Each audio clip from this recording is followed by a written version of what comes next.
एक बार गौतम बुद्ध एक शहर में प्रवास कर रहे थे। उनके साथ कुछ शिष्य भी थे। एक दिन उनके शिष्य शहर में घूमने के लिए निकले। वे शहर में घूम ही रहे थे कि तभी शहर के कुछ लोगों ने उन्हें अपशब्द कहे। उनके बुरे शब्दों को सुनकर शिष्यों को बहुत बुरा लगा और वे वापस लौट गए। बुद्ध ने देखा कि शहर से लौटकर आए उनके सभी शिष्य बहुत क्रोध में दिखाई दे रहे हैं।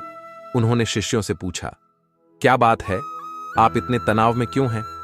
तभी एक शिष्य क्रोध में बोला, हमें यहां से तुरंत चलना चाहिए। जब हम बाहर शहर में घूमने गए थे तो यहां के लोगों ने बिना वजह हमें बहुत बुरा भला कहा। जिस जगह हमारा सम्मान नहीं हो वहां हमें नहीं रहना चाहिए। बुद्ध ने कहा, क्या किसी और जगह तुम अच्छे व्यवहार की अपेक्षा रखते हो? दूसरे शिष्य ने कहा, इस शहर से तो अच्छे लोग ही होंगे। तब गौतम बुद्ध बोले, किसी जगह को सिर्फ इसलिए छोड़ देना ठीक नहीं कि वहां के लोग बुरा व्यवहार करते हैं। हमें तो कुछ ऐसा करना चाहिए कि जिस स्थान पर भी जाएं, उस स्थान को तब तक नहीं छोड़ें जब तक अपनी अच्छाइयों से वहां के लोगों को सुधार न दें। हम जिस भी स्थान पर जाएं, वहां के लोगों का कुछ न कुछ भला करके ही वापस लौटें। बुद्ध ने कहा, क्या किसी और जगह तुम अच्छे व्यवहार की अपेक्षा रखते हो? दूसरे शिष्य ने कहा, इस शहर से तो अच्छे लोग ही होंगे।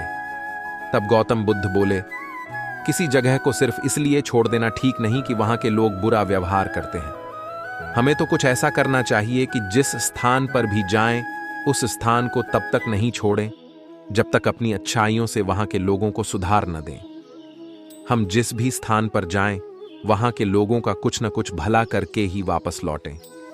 बुद्ध ने कहा, जिस प्रकार युद्ध में बढ़ता हुआ हाथी चारों तरफ के तीर सहते हुए भी आगे बढ़ता जाता है, ठीक उसी तरह उत्तम व्यक्ति भी दूसरों के अपशब्दों को सहते हुए अच्छे कार्य करता रहता है।